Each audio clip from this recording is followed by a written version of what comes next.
യഥാർത്ഥ അധികാര വികേന്ദ്രീകരണവും ശാക്തീകരണവും ഒരുപോലെ നടക്കുന്ന തദ്ദേശ തെരഞ്ഞെടുപ്പ്. വികസനം മുതൽ അഴിമതി വരെ പല തലങ്ങളിൽ ചർച്ചയാക്കി ഒരു മാസത്തോളം നീണ്ട കാടടച്ച പ്രചരണം. ഒന്നാം ഘട്ടത്തിൽ തിരുവനന്തപുരം മുതൽ എറണാകുളം വരെയുള്ള 7 ജില്ലകളിൽ 70.9% മികച്ച പോളിംഗാണ് ആദ്യഘട്ടത്തിൽ പ്രാഥമിക നിഗമനത്തിൽ രേഖപ്പെടുത്തുന്നത്. ഏറ്റവും കൂടുതൽ പോളിംഗ് എറണാകുളത്താണ്, കുറവ് പത്തനംതിട്ടയിലും.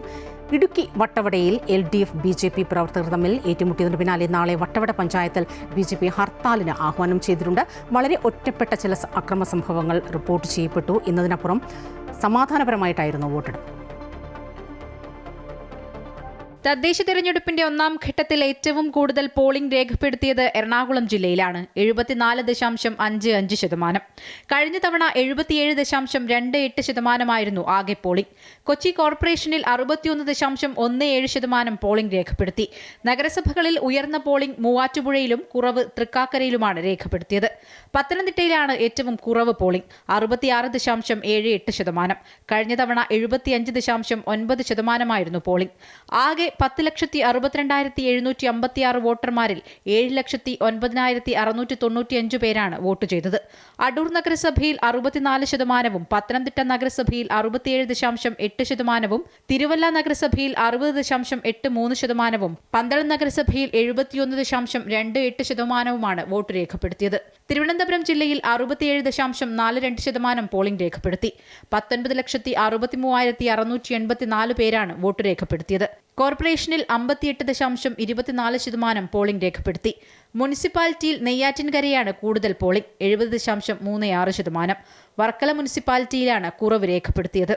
കോർപ്പറേഷനിലെ വിഴിഞ്ഞം വാർഡിലെ സ്ഥാനാർത്ഥിയുടെ മരണത്തെ തുടർന്ന് വാർഡിലെ വോട്ടെടുപ്പ് മാറ്റിവെച്ചിട്ടുണ്ട്. പുതുക്കിയ തീയതി പിന്നീട് പ്രഖ്യാപിക്കും. കൊല്ലത്ത് 70.3% പോളിംഗ്. ആകെ 22,71,343 വോട്ടർമാരുള്ള ജില്ലയിൽ 15,96,711 പേരാണ് വോട്ട് രേഖപ്പെടുത്തിയത്.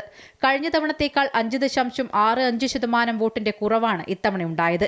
കൊല്ലം കോർപ്പറേഷൻ പരിധിയിലും 2.96% വോട്ടിന്റെ കുറവുണ്ടായി.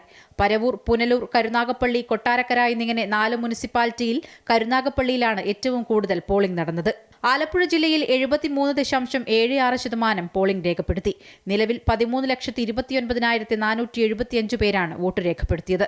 കഴിഞ്ഞ തവണ ജില്ലയിൽ 74% പോളിംഗാണ് ഉണ്ടായത്. ഇടുക്കി ജില്ലയിൽ 70.2% പോളിംഗ്. കഴിഞ്ഞ തവണത്തേക്കാൾ 6% കുറവാണ്. തൊടുപുഴ നഗരസഭയിൽ 77.36%, കട്ടപ്പനയിൽ 69.56% പോളിംഗ് രേഖപ്പെടുത്തി. കേരളത്തിലെ ഏക ഗോത്രവർഗ പഞ്ചായത്തായ ഇടമലക്കുടിയിൽ 68.22% പേർ വോട്ട് ചെയ്തു. ഇവിടെയാകെ 1,803 വോട്ടർമാരാണുള്ളത്. കോട്ടയം ജില്ലയിൽ 70.91% പോൾ ചെയ്തത്. ജില്ലയിൽ ആകെയുള്ള 16,41,176 വോട്ടർമാരിൽ 11,63,803 പേരും വോട്ട് രേഖപ്പെടുത്തി. നഗരസഭകളിൽ ഈരാറ്റുപേട്ടയിലാണ് ഏറ്റവും കൂടുതൽ പോളിംഗ്, 85.71%. കുറവ് ചങ്ങനാശ്ശേരിയിലും 68.8%. ബ്ലോക്ക് അടിസ്ഥാനത്തിൽ ഏറ്റവും കൂടുതൽ പോളിംഗ് രേഖപ്പെടുത്തിയത് വൈക്കത്താണ്, കുറവ് മാടപ്പള്ളിയിലും. വിവിധ ബ്യൂറോകൾക്കൊപ്പം ന്യൂസ് ഡെസ്ക്, അമൃത TV.